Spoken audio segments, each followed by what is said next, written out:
नमस्कार साथियों, कैसे हो आप सभी। नियर स्टडी पर आप सभी साथियों का बहुत बहुत स्वागत है। साथियों, अगर आप बिहार डीएलएड प्रवेश परीक्षा यानी इंट्रेंस एग्जाम 2025 के लिए तैयारी कर रहे हैं तो आज का ये वीडियो आप सभी के लिए बहुत ही महत्वपूर्ण है, क्योंकि इस वीडियो में हम आप सभी को उन 20 प्रश्नों के बारे में बताने जा रहे हैं जो लगातार 2022 से 2024 तक हुई डीएलएड एंट्रेंस एग्जाम में लगातार 3 बार पूछे गए हैं। आप समझ सकते हैं कि ये 20 प्रश्न कितना महत्वपूर्ण है। हो सकता है ये 2025 के परीक्षा में 20 न सही 10 प्रश्न पूछ ले तो ये आपके लिए बहुत ही बेनिफिट साबित होगा। इसीलिए आप इस वीडियो को शुरू से लेकर अंत तक जरूर वॉच करें। तो चलिए वीडियो को स्टार्ट करते हैं और आप सभी से एक छोटा सा रिक्वेस्ट है कि आप सभी का एक लाइक इस वीडियो को बहुत ही ज़्यादा मोटिवेट करेगी, यानी वीडियो बनाने वाले को। इसीलिए आप अगर हमें मोटिवेट करना चाहते हैं ताकि मैं आप सभी के लिए ऐसा ही वीडियो लाऊं, तो आप इस चैनल पर अगर पहली बार आए हैं तो इस चैनल को सब्सक्राइब कर लीजिए और वीडियो को एक लाइक जरूर कर दीजिए। चलिए शुरू करते हैं। तो चलिए दोस्तों, सबसे पहली बात यह है कि हम आप सभी के सामने 2022 के पूछे गए प्रश्न पत्र लेकर के आए हैं। ये 18 सितंबर 2022 में पूछे गए प्रश्न का पेपर है। तो देखिए यहाँ पर प्रश्न ये है कि निम्नलिखित में कौन अनवीकरणीय ऊर्जा स्रोत है। तो साथियों, अनवीकरणीय ऊर्जा स्रोत हम उन स्रोतों को कहते हैं जिनका हम एक बार उपयोग कर लेते हैं तो दोबारा उपयोग नहीं करने योग्य बचते हैं। इसका मतलब आप समझ सकते हैं कि जो जंगल है, जंगल, हवा, कोयला, पेड़ पौधे, तो ये तीनों जो है नवीकरणीय संसाधन के अंतर्गत आते हैं, ऊर्जा के अंतर्गत आते हैं। कोयला जो है अनवीकरणीय ऊर्जा स्रोत है। विकल्प आपका सी सही हो जाएंगे। ये जो दोस्तों 2022 के सभी शिफ्टों में पूछी गई प्रश्न है। ऑप्शन हालांकि अलग अलग थे, ठीक है, प्रश्न सेम थे। आप चाहे तो सभी पेपर को देख सकते हैं। इसके अलावा 2024 में भी ये पूछे गए हैं, 2023 में ये नहीं पूछे गए थे, ठीक है। चलिए अगला प्रश्न आपके सामने है। ये प्रश्न काफ़ी इंपॉर्टेंट है। प्रश्न इसलिए इंपॉर्टेंट है क्योंकि ये जो प्रश्न है ये आपके 2022 से लेकर के 2024 तक सभी परीक्षाएं में पूछे गए प्रश्न है। तो देखिए यहाँ पर प्रश्न ये कहता है कि निम्नलिखित में से कौन सा उत्तक भ्रूण यानी बच्चे के एक्टोडर्म से उत्पन्न होता है। कौन सा उत्तक जो है बच्चों के एक्टोडर्म से उत्पन्न होता है। तो देखिए उत्तक यानी उत्तक, कौन सा उत्तक भ्रूण के एक्टोडर्म से उत्पन्न होता है, ठीक है। कौन सा उत्तक भ्रूण के एक्टोडर्म से उत्पन्न होता है। कंकाल की मांसपेशी उत्तक, दिमाग के तंत्र और संयोजी उत्तक या फिर पेशीय उत्तक। तो देखिए यहाँ पर दोस्तों 4 विकल्प है। कंकाल की मांसपेशी उत्तक और नर्वस टिश्यू, कनेक्टिव टिश्यू और मस्कुलर टिश्यू, ठीक है। तो यहाँ पर आपको प्रश्न देखिए किस तरह से कंफ्यूज कर रहे हैं। इसका सही विकल्प होंगे बी। कैसे होंगे?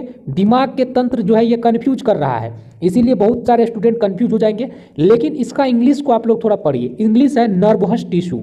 इसे हम लोग जो है तंत्रिका तंत्र कहते हैं। नर्वस टिश्यू तंत्रिका तंत्र होते हैं और ये जो है भ्रूण के एक्टोडर्म से उत्पन्न होता है। कौन सा? Nervous tissue. याद रखिएगा, ऑप्शन नंबर बी आपका करेक्ट हो जाएगा। ये सभी के सभी विकल्प गलत है, ठीक है। चलिए अगला प्रश्न को देख लेते हैं। अगला प्रश्न है प्रोपेनिक अम्ल कौन है। प्रोपेनिक अम्ल कौन है? ये प्रश्न तो दोस्तों ये जो है लगातार सभी परीक्षा में पूछे गए। ये इसका विकल्प ऑप्शन अलग अलग रहता है। देखिए प्रोपेनिक अम्ल का, लेकिन ये दोस्तों अलग अलग तरीका से पूछे गए थे। ऑप्शन इसका ये था कि CH3 CH2 COOH ये भी होता है प्रोपेनिक अम्ल का सूत्र, और इसका फॉर्मूला एक अलग भी होते हैं CH6 C3H6 और O2, C3H6 और O2। C3 यानी 3 गो C है, H देखिए इसमें 6 गो H है और O कितना है? 2 गो। इस तरह से भी इसका जो है ऑप्शन आपको रहेंगे। तो इसका आपको ऑप्शन नंबर बी सही हो जाएंगे। ये जो है आपके एग्जाम में पूछे गए हैं, ठीक है। तो चलिए अगला प्रश्न है चुंबक बनाने के लिए किस पदार्थ के क्षार का उपयोग किया जाता है। तो आप सभी को पता है कि चुंबक बनाने के लिए जो है नरम लोहा का उपयोग किया जाता है, ठीक है। किस पदार्थ के क्षार का उपयोग किया जाता है? तो नरम लोहा का, ठीक है। अगला प्रश्न है साथियों, ये भी आपके एग्जाम में पूछे गए हैं, किस किसी द्रव का वाष्पीकरण दर सर्वाधिक है, निम्नलिखित में से किसी द्रव का वाष्पीकरण दर सर्वाधिक है, तो कौन सा द्रव है? पेट्रोल का वाष्पीकरण दर सर्वाधिक है। ठीक है, तो ऑप्शन नंबर ए आपका सही हो जाएंगे। अगला प्रश्न है, ओसेनिक अम्ल का प्राकृतिक स्रोत निम्नलिखित में कौन है? ओसेनिक अम्ल का प्राकृतिक स्रोत, इसे हम लोग ऑक्जेलिक अम्ल भी कहते हैं। इसका सही आंसर हो जाएंगे टमाटर। टमाटर में ओसेनिक अम्ल होते हैं, ये हो जाएंगे। ठीक है, तो चलिए अगला प्रश्न को देख लेते हैं। संतरा में सिट्रिक होते हैं, सिरका में टार्टिक अम्ल होते हैं। ठीक है, अगला प्रश्न है साथियों आपसे के सामने, प्लाज्मा झिल्ली किससे बनी होती है? अगर आप 2022 से लेकर के 2024 तक के प्रश्न देखेंगे तो हर परीक्षा के हर शिफ्ट में ये प्रश्न पूछे गए हैं।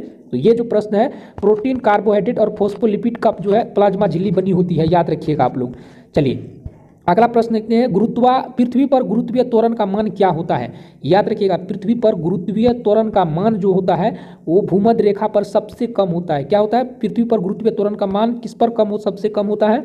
तो भूमध्य रेखा पर। ठीक है, चलिए दोस्तों, अगर आप बिहार डीएलएड प्रवेश परीक्षा 2025 को लेकर तैयारी कर रहे हैं और अपनी बेहतरीन सफलता हेतु एक अच्छे स्टडी गाइड की तलाश में है जो कि आपके नवीनतम पाठ्यक्रम पर आधारित हो, तो आज हम आप सभी को बहुत ही बेस्ट पब्लिकेशन के स्टडी गाइड के बारे में बताने जा रहे हैं। दोस्तों, इस स्टडी गाइड को चाकचू प्रकाशन के द्वारा तैयार किया गया है।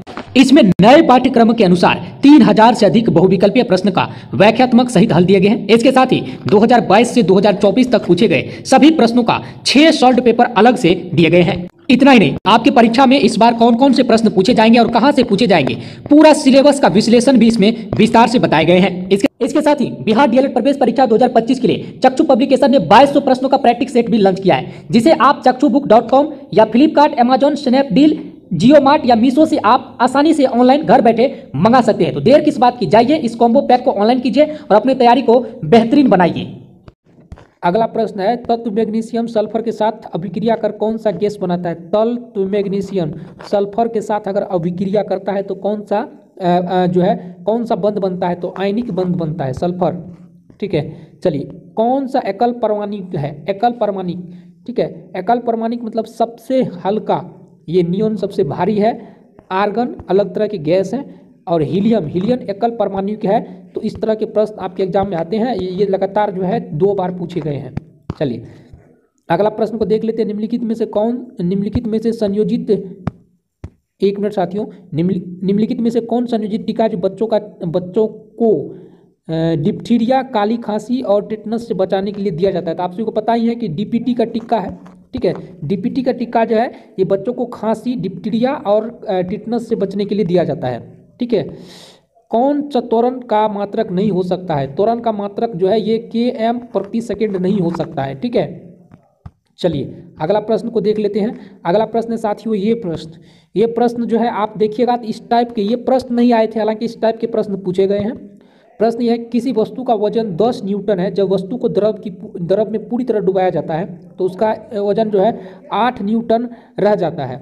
तो वस्तु द्वारा हटाए गए द्रव का वजन क्या होगा? तो 2 न्यूटन होगा, क्योंकि 2 ही न्यूटन वजन हटा है। ठीक है, अगला प्रश्न है, उन अंग का नाम बताएं जो मनुष्य में उत्सर्जन प्रणाली को बनाते हैं। उत्सर्जन प्रणाली को क्या है? किडनी, यूरेटर और मूत्राशय और यूरेथ्रा, ये सभी ऑप्शन सही हो जाएंगे, किडनी भी है। अगला प्रश्न है, रेटिना पर प्रकाश को परिवर्तित करता है, कौन करता है? किस तरह से किया जाता है? विद्युत ऊर्जा में, विद्युत सिग्नल में, वास्तविक प्रतिबिंब।